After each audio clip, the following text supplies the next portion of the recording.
Well, good morning. Right, it's now afternoon, and I'm here to, I guess, respond to the podcast that happened this morning. I was not able to be fully aware and available and involved in the thing that happened this morning, but lo and behold, the show goes on. Lo and behold, the people who think speak about what it is they think, and here it is that I am going to join in and say what it is that I have to say about what it is that they had to say. So let me go down the list.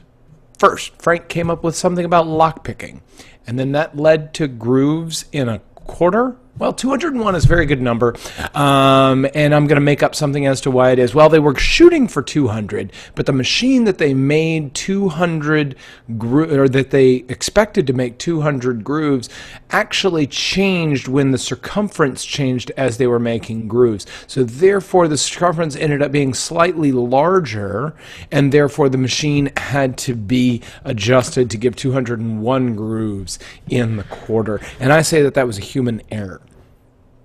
Don't know if that's true, but it's what I say. There you go. And 3% of the funds of Planned Parenthood go to abortion. Well, that's not a whole lot, but it sure is the part that gets the most news, isn't it? Most news goes to that 3%, but there's really a lot of other good things that go on there. And we should support people who spend their time, energy, efforts, and resources, say it be money, say it be time, energy, in doing good things for the world. And most of what they do is good things for the world. You can argue about a few of the things on the margins, but I think that most of what they do is a good thing that they do for the world.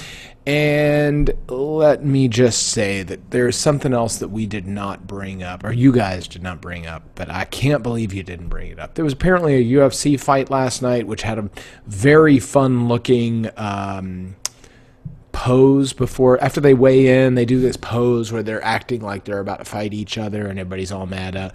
And so Rousey, who is the female phenom for the fighting world, the UFC world, was fighting against a Brazilian, and she was very angry apparently because you could see it in her face. And apparently they had the fight last night, and I would let you guess on how long it took for the knockout to happen. That's right, 34 seconds. 34 seconds, and it was over, like it had not even happened.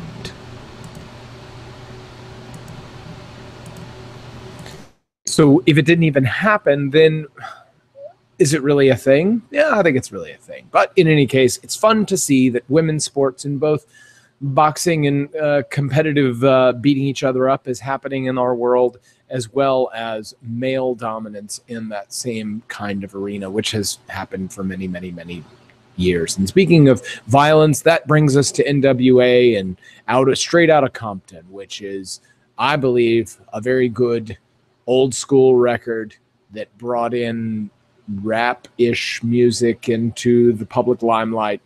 And Dr. Dre bringing in a new album in 15 years. Great. Do you think it has anything to do with the Black Lives Matter movement? Do you think it has anything to do with the police? And one of his famous songs was F the Police. Do you think it has anything to do with the police being in the news and how they've been treating individuals that he typically would consider some of his audience? Maybe. We'll have to see.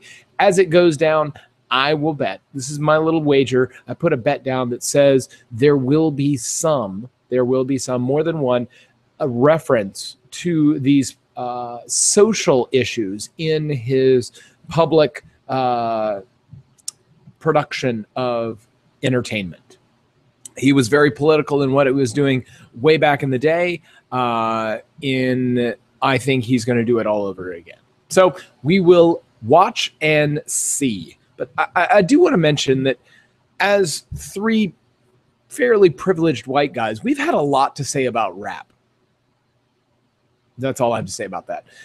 All right, next thing. Tom, you know what? I am going to seriously applaud completely on the insurance at the register. That kind of insurance, idiots buy. I mean, like, really, he is treating you like an idiot to say, will you pay $4 to insure something that's worth $10? We spend 50% of that item to insure it and then go through the headache, because the problem is all of those insurances, you have to fill out the paperwork and you got to go in and talk to somebody, and then you got to make sure that you meet this requirement and meet that requirement. And even if you have a high chance, an 80% chance of getting a claim on that insurance, which statistically you'd be able to make it, well, what is your time worth? What is your time worth, and what is the time value of money that it would take to get that stuff back, right? So if you don't have that $4 now, then you have to spend 5 hours of your life putting in the insurance claim to get the $10 headphones or $12 headphones replaced.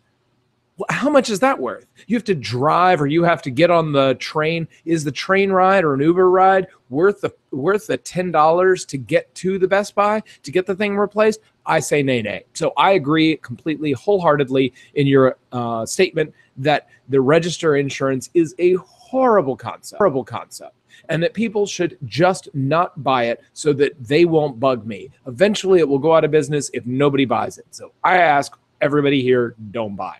Thank you. Next, Huckabee. I'm going to have a moment of silence for Mike Huckabee, because at one point in my life, I supported Mike Huckabee. Now I do not support Mike Huckabee. And when I supported Mike Huckabee, I was wrong. I supported him on one issue and one issue alone. He was a fair tax supporter. He dropped his fair tax support, and I can't support anything else he's done ever since he's done that. He sold himself to a particular wing of the party, and that's not the kind of person that I want in any kind of political power. So I say I revoke any support that I have given to Mike Huckabee, and I do not support him here today or in the future. Speaking on politicians, there is another thing. Joe Biden is actually thinking about running for president. Would you, anybody here have any support for Joe Biden as a presidential candidate? He has some credibility to say so. Is he going to be like George Herbert Walker Bush, the one that came after Reagan, and use his vice presidency as a jumping off point to get into the presidency? Don't know, but I would rather him than Hillary Clinton, mostly because it would be very good fodder for the television shows like Saturday Night Live, and now the cable shows such as Comedy Central's, the Colbert Report, and now that Jon Stewart is kind of doing the last of the daily shows or whatnot, and my personal favorite now is on HBO, Last Week Tonight with John Oliver. But we'll see how that goes come later on. And November is the time. There will be a November to remember. That is when these politicians will take the stage, and we will get to hear their views and ideals as they are debated. Let us hope that the debate field is small enough that you actually get to hear something you want to hear from the person you want to hear it from, and the debate field is large enough so that the person you want to hear will be on stage. And that is a delicate balance. I am not jealous of the people who have to figure out where that balance is. Do you put 15 people up on stage and then barely anybody gets anything to say? No, I don't think you do that. But maybe you do, because everybody wants to hear their candidate up on stage and have some credibility. Real delicate balance. Nepal, I had no idea it was 977 as the dialing code. Who would I have known that from? Frank, again, randomosity that you are strong on. And, I guess that means that I have put something in the books. I've put my ideas on paper. I wish that I could have been there with you people this morning, but I have other things that pull on my time. But I am here now to say what I have to say, and I am here to put it down, because I am putting it down. I am thinking, I'm saying what I think, and I am thinking about what I say. Wait, am I thinking about what I'm saying? No, I don't think I'm thinking about what I'm saying. But I ask you as our audience to think, even though I say you don't have to think like me, but we ask you to think.